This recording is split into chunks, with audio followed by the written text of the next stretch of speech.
Ito ang DXDR 981 sa Dipolog, numero 1. Tatak RMN.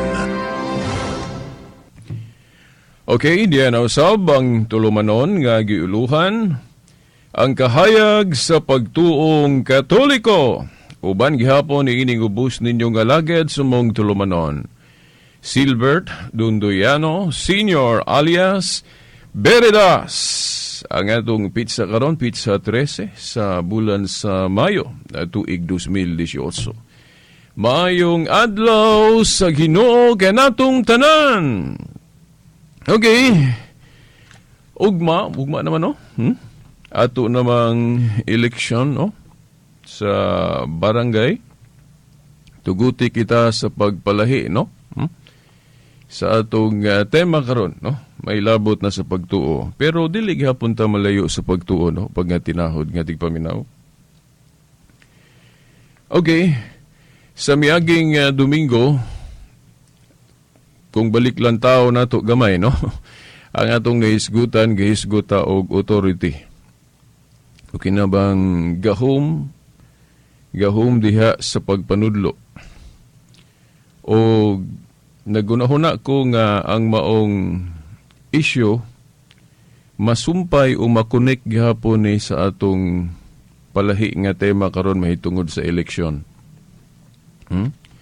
Kaya nga naman, sa atong panahon karon, di ba, ato naman yun ang nahimong ingnon talang problema o suliran kanang panagbahin-bahin, dibisyon, dili ta magparehas og baruganan kung maghisgot na og eleksyon.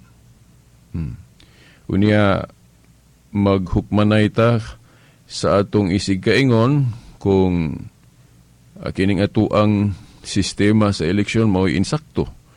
Ang uban moingon ta dili mao, hugaw.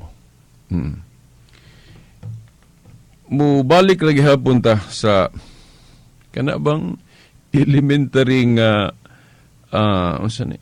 baruganan nato sa atong pagtuo. Nga ang kalibutan dili gyud magsilbi kita mga nanimuyo diri sa kalibutan nga mag-iyahay lang ta og pangita ba og source o gigikanan sa atong mahimong kahibalo. Kay kita mga tao fallible o masipyat magyud ta. Diya sa Biblia gisgutan nga ang atong hunahuna dili hunahuna sa Dios, habog gyud ang hunahuna sa Dios. Labi na kung atong baliklantawon ang nahitabo sa una natong ginikanan sa ilang pagrebelde, sa pagmando sa Dios, nahulog sila sa kamot sa Dios. Ug mo na kita mga kaliwat, aduna na tay kanang gitawag og fallen nature. So saag gyud ta magunahuna. So kay saag ta magunahuna, kinahanglan mudangop ta sa kinsa gyud ang source gigikanan sa kahibalo. Way lain, no? Elementary man na sa atong pagtuo, di ba? Ang Dios. Ang Dios nagreveal, nagpadayag sa iyang kabubuton. Atong mahibaw-an ang iyang kabubuton kung maghisgot ta sa Biblia. Una, sa daang kasabutan, atong mahibaw-an ang iyang kabubuton pinaagi sa mga propeta. Di ba? Hebrehanon 1:1-3. Pero sa kaulahiang mga adlaw, ang Diyos namulong, pinagi sa iyang bugtong anak ang atong Ginoong Jesucristo. So kung maminaw ta sa gitudlo sa atong Ginoong Jesucristo, sama ra nga ang Diyos mo'y atong gipaminaw. Unya, mangutana ta, wa naman to si Jesus Christ veritas. Kinsa may puy atong paminahon. Now, sa Ebanghelyo giaso ni San Juan, sa San Juan 20:19-23, nagingon si Kristo ngadto sa iyang mga unang mga ministro o mga pare. Giingnan niya, maingon nga ako gipadala sa amahan, ako usab nagpadala kaninyo. Sa laing pagkaistorya, kay gi-authorize man ko sa amahan nga manudlo ninyo. Kamo akong mga apostol, ako po mong i-authorize. Ang buot na akong ipasabot, importante yun ning pagtulunan mahitungod sa pag-authorize o paghatag ni mo gahom o katungod. Kay kung wala go'y pag-authorize, bisan asa lang ta maminaw, now, saag yun. Nagkadaiya ang atong barukanan, di magkaparihas, disunited ta. Di ba? So, mauna nga, anaa lang tayo pa naghiusa diya sa pagpili, unsa gyud insaktong pinili ay, kung atong sundon ang protokol nga gitudlo dinhi sa atong pagtuo, nga giklaro po diha sa balaang kasulatan kung Biblia. Pero kining demonyo God, mangita man kog paagi nga lubugo niya ang atong pagtuo. Hiwio niya.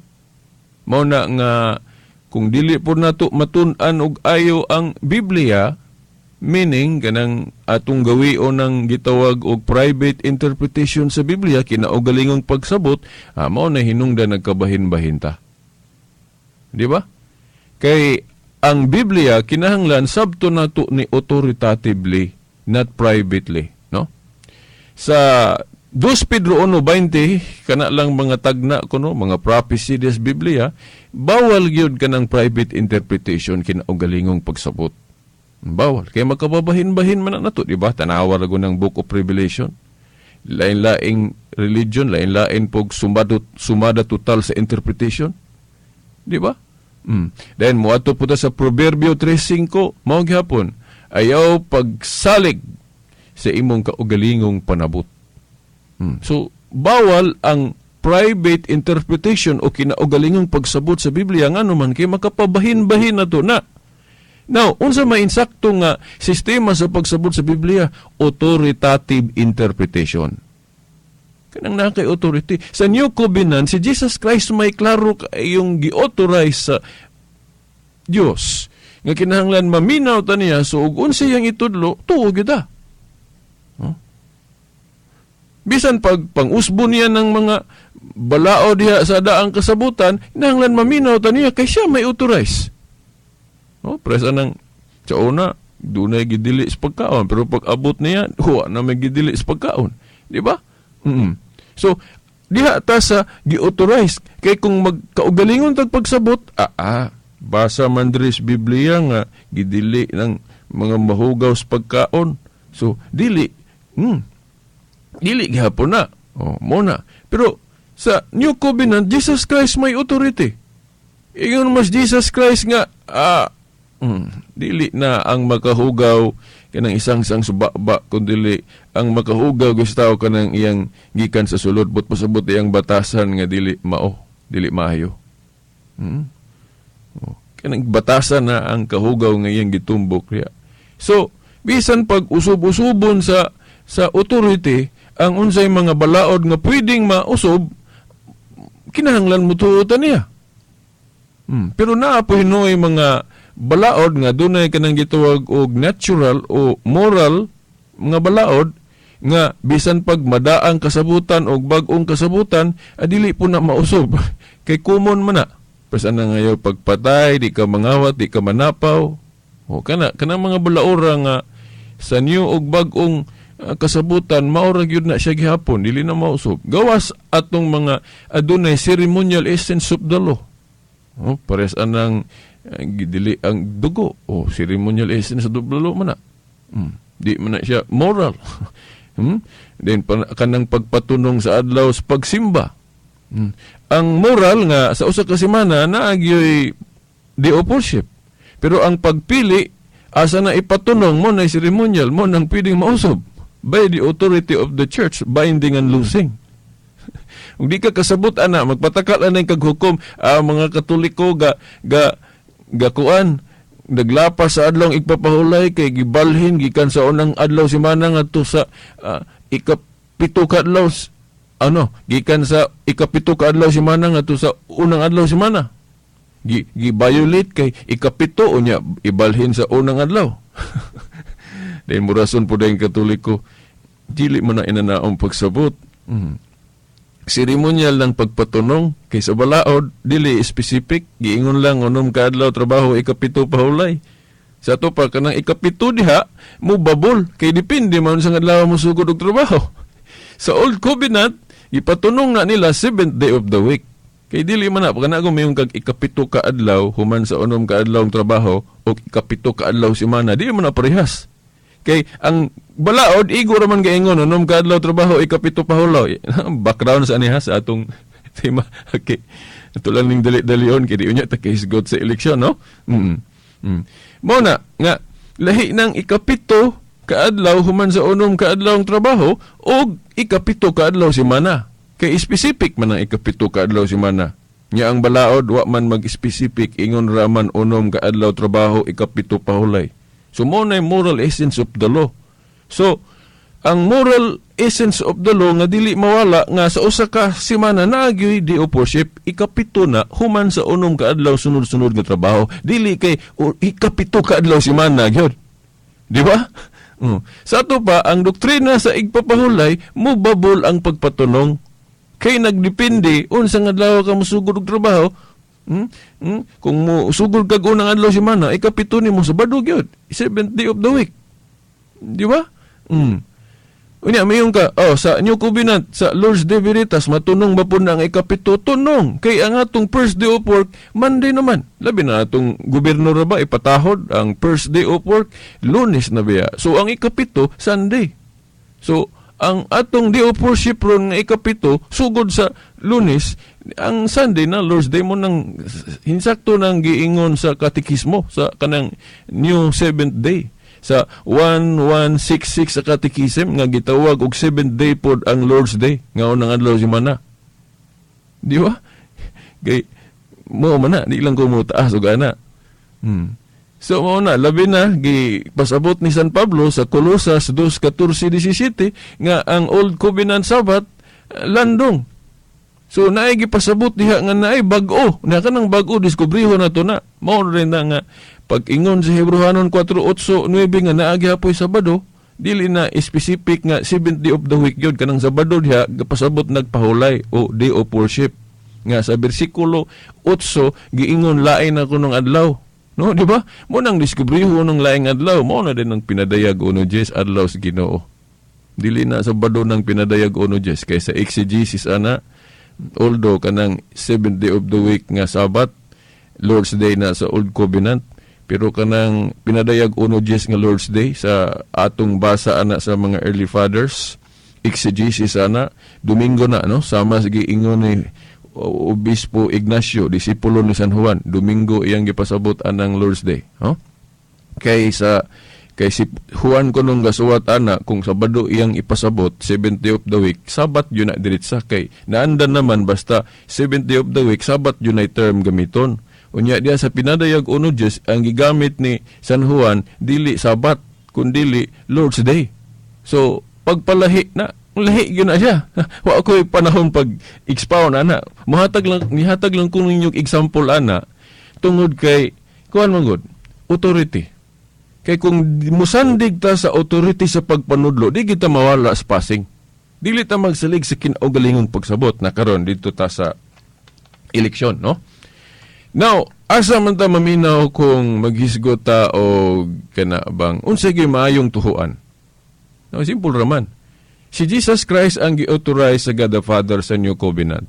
Si Jesus Christ nagpili sa mga apostoles isip iyang sumusunod. Kaya tuwa naman siya sa langit. Ang mga apostol, pinanguluhan ni Pedro, katong atong temas miaging Domingo, mao na'y kinahanglan, tuhuan na to ang ilang panudlo. Mo bitaw si San Pablo, nag-ingon sa unang Timoteo 3:15, ang simbahan, nagitukod ni Kristo, haligi og sukaranan sa kamatuuran, no? The pillar and foundation of truth. Mao na nga ako, si Veritas, kung maghisgot galitagon si angay tuhuan, maminaw kita simbahan. Diba? Unang Timoteo 3:15, the pillar and foundation of truth ang simbahan no iglesia. Na maato pa ta sa Mateo 18:17, ang simbahan ba kung di ka maminaw isipon kang hintil o kubladors buhis sa to pa man kasasala. Okay, kanang kubladors buhis nila sa una magkasasala manambot lang karon, di ba? So, mao na nga, maminaw ta sa simbahan. Kaya ang simbahan, lawas man ni Kristo. Nagkaganina, naminaw ko sa tulumanon po, nga religious. Gisgutan po. Ang simbahan, body of Christ. So, kay body of Christ, kinahanglan maminaw ta sa simbahan. Pero ang problema po ron sa simbahan na. Diba? Now, kung gisugdan na pagsaysay ninyo, nga kining Katoliko, may laeng simbahan nagsugod sa unang siglo, ng kapadayan hangtod karon. Kanang uban, nang lukso man na sila. Naghimo man sila gila. Nga, supak man na sa gitudlos Biblia. 1 Juan 2:18 og 19, kana bang maglain kag imo ba? Kana imong kupintensyaan ang original. Di mo na mao. Mura man ka nagkuan, kanang bana nga nagbulag si asawa. Di ba? Unity is very, very important. Now, dito ta kay kuan na ra ba? 10 minutos na lang. Ako ning ipaagi kining akong point of view mahitungod sa eleksyon, akong ipaagi og istorya. Nga tinuod pod. Tinuod yun no? Na ay akong higala, di lang ko maghisgot og ngalan. Nga ako lang isang speculation, no? Ako manggong mabantayan. Akong murag na bati nako nga medyo nalain siya nako. Nalain siya nako kay kanang ngano kuno nga sa iyang pagdagan sa eleksyon, pagkandidato, nga higala man unta mi ngano kunong wala ko mangampanya sa iyang ngalan, no? Nganong wala kuno ko mag-endorse ba? Nga amigo man mi nga dapat higala magtabangay. So ang akong higala gusto niya nga ako siyang ikampanya, nga butuhin na si kuan kay akong amigo na ako, higala na ako na.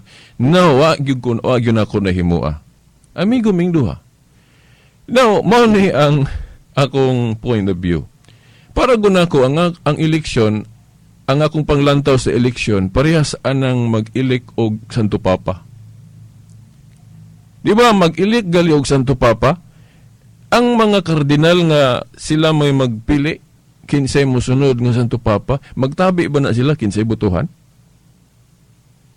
Sikreto na. Secret balloting. Secret balloting. So, secret balloting meaning, dili magtabi o kinsay imong gibutuhan. Dili magpubliko nga, kana siya, may akong butuhan, kay maya na siya, no.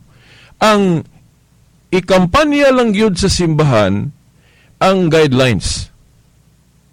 Kay kung mutuman ta sa guidelines sa simbahan, mag-usa man ta. Kay, kung labi na kung nakailatag unsay mga kalidad-an ng mga kandidato, di ba? Makailatag unsay mga kalidad ang kandidato, so naatay guide. So bisag dili ta mag-ingon nga kana si Mr. So mo na butuhan na to, magtakdo kita ana, magtakdo ta kay ato man gisunod ang guidelines. So election ba? Now, mao na nga si Verita supak anang kana galing black voting. Ngano man? Kay dili gyud na eleksyon kung ato lang yung ayuhog tuon, no? Gani katong danan ni Judas na bakante dili biya black voting to. Wa man galito gi-appoint, although kanang pag-appoint usa na sa sistema sa eleksyon sa Ginoo, kanang panalitan ang mga apostoles iyang gi-appoint diretso. Pagpili. Pero mao na appoint diretso. Pero mayong tag eleksyon kanang papilion ng mga tao, so mayong tag pagpili kinsa nilang duha, kinsa nilang tulo. Ang akong nahinumduman nga sistema gigamit sa mga apostol, kat particular gyud katong ilang pag-ilik sa nabakanting katong dana ni Judas, dili biya black. Kung ala man gali ito gi-appoint diretso, na ay duha ka murag kandidato, si Matias og katong usa ba to? Dayon giripa biya. Wala biya giditsog ikaw na Matias, wala giripa. Si Matias mo napilian. So meaning dili endorse. Dili endorse. So mao na. Unya kay simbahan ato mang paminaon kay spokesman man siya sa Dios. Di ba? Haligig og sukaranan sa kamatuoran, unang Timoteo 3:15. Ang gitudlo sa atong simbahan mao ra gihapon ang ikampanya nato ang guidelines ra, dili specific nga sa kandidato. Nakalami ra unta og kuan kanang musupak ko sa gitudlo sa simbahan nga mag-endorse ko kay malipay po na akong higala. Di ba? Nga ako kang ikampanya amigo, higala ko kay amigo man tang duha. akong hisgutan imong ngalan. Nindot ra unta ana, parang malipay ka nako. Pero man of principle, na may simbahan nga diktahan po daon si angay nga baruganan sa eleksyon. Oy, bawal mag-endorse. Para po malikayan ng embarrassment. Okay. Para nako, gusto nako amiguhon tanang kandidato niya, imong iplasta siyara imong butuhan, di mahinawa ing putong uban nga wala butuhin imo kay imo manggipasundayag imong boto. So doon ay embarrassing. Para dili ma-embarrass ng imong laing amigo nga ni kandidato po, ayaw na lang ikampanya kanang imong gibutuhan, sikreto na lang na dihas baluta. Na, di ba, kung but na hunaon, secret baluting man atong eleksyon. Pero inconsistent ang ano man, secret baluting unya mangampanya ta. Nga, mao na atong butuhan, si Kuan, ana. No, sorry to say, no? Mao na nga, bisan gani akong asawa, dili kahibalo, kinsa akong gibutuhan. Ako rin yung nakahibalo, kinsa akong gibutuhan. Gawas og dunay limbong na sa eleksyon nga, pag suwat nimo dito, kinsa imong gibutuhan din, gitan-aw po dito, diha, mahibawaan gyud. Pero bawal man na. Dili gyud. So, ingon na, no? Una, nga akong mga higala, dili lang unta mahinawaing ba, dili lang unta mag-uol kung dili ko mag-endorse, dili ko mangampanya og ngalan sa kandidato. Simple lang. Ana lang, pag binutan lang mo, pag minaayo lang mo, dili na kinahanglan nga ingnon pa kanako, ikaw Trapulano, ikaw Mr. So and so, gibutuhan kanako, di na kinahanglan, bawal na sa akong principle. Di na kinahanglan, no? Ginoo na naglantaw na, no? Mga tinahod nga tigpaminaw. So, mao na akong barugalan haso, mao na, kung doon na may mga higalan ako nga hingkandidato nga, nagplano mo nga inyong duolon si Veritas nga, aron mo ngampanya, sorry to say, no, pero nagyo ko'y, na ko'y gikampanya, pero guidelines lang, kanang guidelines sa simbahan. Mora na. No need nga akong hinganlan inyong mga ngalan. Hindi na. Kaya embarrassing na siya sa ubang pong mga kandidato. So mo na nga, umingon sila nga, tanawan ng INC o dili man na maon na ilang sistema sa eleksyon, pasailuwa lang ko, no? Bisan pag balibalihon, gikan sa Biblia, taman sa pinadayag, wag black voting nga sistema sa eleksyon. Wag yun. So, mao na, gani, masakyan pa dili maayo nang na. Kay ubang mga politiko, naman din, mangulitaw mo din ang tinuhuan na. Oh? Makita na dayan ng hugaw, no? So, dili. No? Ngayon sila nga, panaghiusa man. Di man, to, dili tanang panaghiusa, husto. Mo man ay rason sa INC nga. Sakto ni amo, kay naghiusa, gid mi. Nya, tanan dayang panaghiusa, husto. Nagali grupo sa mga tulisan, naghiusa sa pagpanulis. Husto po dahin na. Oh. Mga kawatan. Oh. Na yung mga akyat bahay gang pod nga grupo naghiusa pus pagpangawat sakto day kay naghiusa dili tanang panaghiusa husto mo na nga kanang debatable man na siguro pero para nako klaro man na kanang black voting nga sistema sa eleksyon para nako dili na mao di wala na gitudlo bisan sa konsensya sa moral nga pagpasabot bawal gina bisan pag-ayhog bali-bali nya wa pag yoy history ana nga mo support bisag usa na lang ka bersikulo no so dili unta tama dani anang pagtulun-an nga kumo naghiusa husto na dili tanang panaghiusa husto so mao na mga tinahod ka tigpaminaw kadto basing higalan ako nominaw so ayaw ninyo ko i-misinterpret nga kung wa gali ko mangampanya sa inyong ngalan wa ko mahigugman ninyo. Okay. Ako lang gitamdan ang gitudlo sa simbahan. Kaya ang simbahan, haligi og sukaranan sa kamatuoran. Unang Timoteo 3:15. Sayang kayo ng bersikuluha nga, dili ra po nato tagaag importansya. Kaya nga itong private interpretation mo ay atong tuhuan. No, dili na mao. So, wa naman tay igong panahon, no? Although, 6:15 pa ta, pero nabatasan man yun nato, no? Nga mobilin tag 5 minutos. Muna nga, diri ra ko taman, no? Hangtod sunod Domingo pohon, ako lang ni sumpayan kung naiwa na ako may isgutan, no? Sumpayan ako sunod Domingo pohon. Kini ang inyong alagad sa mong tulumanon, Silbert Dundoyano Sr. alias Veritas hangtod sunod Domingo pohon sa mga oras ug istasyon. Sa ngalan sa Amahan, sa Anak, sa Espiritu Santo. Amen. DXDR 981. Tatak RMN.